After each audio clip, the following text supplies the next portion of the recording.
Bonjour à tous, voici une petite vidéo pour vous présenter le projet que j'ai réalisé dans le cadre de mon travail de fin d'études. Pour réaliser celui-ci, j'ai suivi la méthodologie du projet vue au cours en animateur socioculturel et sportif en 3e année. La première phase est celle de l'élaboration. Dans celle-ci, j'ai dû analyser la situation de départ. Pour cette situation de départ, j'ai réalisé un état des lieux du SRJ du Val d'Aisne. Cette institution était mon lieu de stage. Elle accueille des jeunes de 12 à 18 ans atteints de troubles du comportement. Ces jeunes sont placés en SRJ et sont souvent dans un esprit de compétition. Ils sont très régulièrement aussi sur leur GSM. Après cet état des lieux, 2 projets me viennent à l'esprit. Le premier de repeindre les bâtiments pour apprendre aux jeunes à travailler ensemble et pendant ce temps, ils n'utiliseraient pas leur GSM. Le deuxième est de réaliser un camp avec comme thématique la coopération et l'entraide. Après avoir discuté avec mon professeur référent et ma promotrice de TFE, on part sur le camp. Le camp se déroulerait à Savonnières en Perthois. On pourrait prendre 6 jeunes avec nous et on vivrait dans un lieu hors du commun, étant donné que nous allons dormir dans des anciennes carrières souterraines. Les finalités du camp seraient de faire comprendre à ces jeunes qu'il n'est pas nécessaire de vivre avec un téléphone et que leur vie ne doit pas tourner forcément autour de celui-ci. Ensuite, ce serait de développer leur esprit de coopération plutôt qu'être en compétition dans leur vie quotidienne.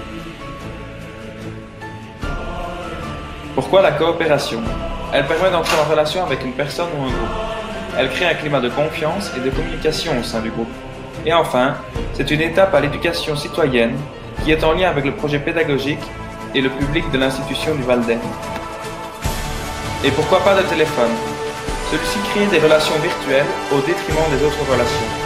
Il provoque un appauvrissement du langage et peut créer parfois un isolement des personnes. Pour atteindre cette finalité, je me suis fixé des objectifs à accomplir. Travailler dans un esprit d'entraide, utilisation minimale des GSM, créer une prise de conscience, travailler l'organisation des tâches quotidiennes et qu'il y ait un minimum de tension pendant le camp. J'ai aussi imaginé des critères de réussite pour accomplir mes objectifs. Par rapport à l'esprit d'entraide, je souhaite que les jeunes qui ont plus d'aisance aident les plus angoissés pendant tout le camp. Par rapport au GSM, je vais leur demander de ne jamais les utiliser pendant les activités. Ensuite, étant donné qu'il n'y a pas de courant pour les recharger, une fois qu'ils n'ont plus de batterie, je leur demanderai de les laisser dans leur sac jusqu'à la fin du camp. Pour ce qui est de la prise de conscience, je souhaite faire comprendre à 70% des jeunes que c'est parfois dans certaines situations plus facile de travailler ensemble plutôt que l'un contre l'autre. Pour l'organisation des tâches, je souhaite que toutes les tâches que l'on a prévues initialement ensemble soient réalisées. Par rapport aux tensions, je vais essayer qu'il y ait maximum une seule tension pendant le camp. Et je vais aussi essayer qu'il n'y ait aucune bagarre. J'ai utilisé 4 types de moyens pour réaliser le camp. Les moyens internes à l'institution, les moyens externes à l'institution, les activités et la planification du camp. Dans les moyens internes, je reprends mes compétences personnelles, l'équipe éducative du Val d'Aisne qui m'a bien dirigé pour ce camp, et les jeunes du Val d'Aisne avec qui on a créé ensemble un plan dans l'optique de l'agir avec. Dans les moyens externes, j'ai repris l'interview que j'ai eue avec Luc Mormont, qui est un éducateur de la SPL Vent Debout et qui a déjà réalisé des camps à Savonnières en Perthois. Il y a le lieu de camp, qui sont les grottes de Savonnières.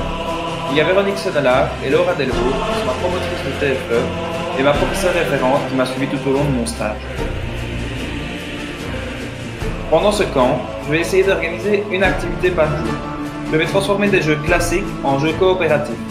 Les jeux sont les suivants: le fil d'Ariane, une séance de méditation, le jeu Koh-Lanta, un parachutage et le jeu Stratego géant.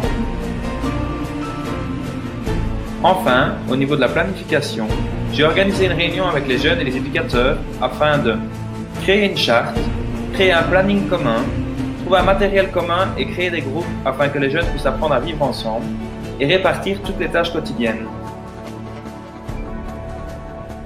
Nous voilà fin prêt. Le 7 avril 2018, nous voilà partis direction Savonnières en Perthois. Ceci entame notre phase de réalisation, ce qui signifie le point de non-retour également.